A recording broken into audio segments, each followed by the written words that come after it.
پسینه می د وطن بارود وریږي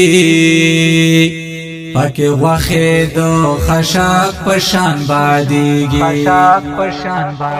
پسینه می د وطن بارود وریږي پکې غوښې د خشاک په شان بادیږي چې تپوس د ځان کوم یې رمې واخلي چې تپوس د ځان کوم یې رمې واخلي کلک ازمکا د پښو لاندې خویږي